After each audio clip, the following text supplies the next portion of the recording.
This is Kevin Schuster. I'm an acute care surgeon at the Yale School of Medicine. I'll be reviewing a study published last year in The Lancet that compared an endoscopic step-up approach to a percutaneous and surgical step-up approach to infected pancreatic necrosis. The incidence of infected pancreatic necrosis in patients with pancreatitis is relatively low, with only about 5% progressing to this condition. The management of necrotizing pancreatitis with peripancreatic or retroperitoneal necrosis or fluid collections remains controversial. Most physicians who treat these patients agree that only infected collections should be intervened upon and that it is best to delay intervention as long as possible. Although minimally invasive approaches to these collections have been used since the 1990s, superiority of these over open necrosectomy was not firmly established until the Pancreatic trial published in 2010 and the recently published long-term follow-up of this cohort. The best approach to these patients remains controversial also. Percutaneous, endoscopic trans-gastric approaches are the most common initial interventions. Laparoscopic trans-gastric and laparoscopic approaches have all been described. To compare these two most common approaches, the Dutch Pancreatitis Study Group completed a multi-center prospective randomized trial. The endoscopic approach involved endoscopic transluminal drainage with double pigtail and nasocystic drainage. If this failed to resolve the collections, patients were treated with endoscopic transluminal debridement. For patients randomized to the percutaneous approach, they initially underwent CT or ultrasound-guided drainage, with failure treated by video-assisted retroperitoneal debridement or VARD. For entry into the study, patients had to have suspected or documented infected necrosis and be anatomically appropriate for either approach. Intervention was delayed at least 4 weeks when possible. Patients with chronic pancreatitis, recurrent pancreatitis, or prior interventions were all excluded.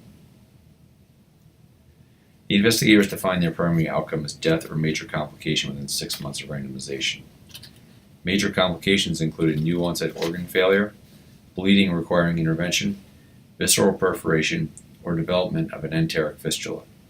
Secondary outcomes included pancreatic fistula, pancreatic insufficiency, biliary stricture, wound infection, need for necrosectomy, total interventions, need for crossover, length of stay, and costs.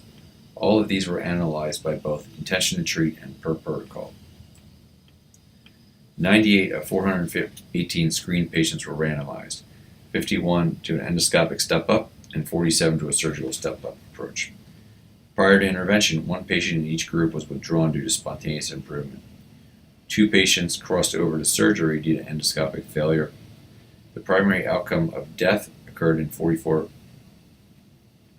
or other major complication occurred in 44% of endoscopy patients and 45% of surgery patients. Patients in the surgical group had higher rates of cardiovascular failure and persistent cardiovascular failure, but all other types of new organ failure were similar. Incisional hernia was uncommon in the surgical group, and occurrence of death was similar. Pancreatic fistula rates were higher in the surgical group, and enteric fistula rates were similar. Approximately 1/3 of patients managed endoscopically required additional percutaneous drainage, and 2 patients required a crossover to surgery. Length of stay was longer in the surgical group. Taken together, this study suggests choice of intervention for infected pancreatic necrosis will initially be driven by anatomic considerations. When patients are appropriate for either approach, the decision may be driven by local expertise. If both procedures are practiced with equal expertise, the endoscopic approach offers the advantage of lower rates of pancreatic fistula and shorter length of stay, but with similar cost and ultimate quality of life.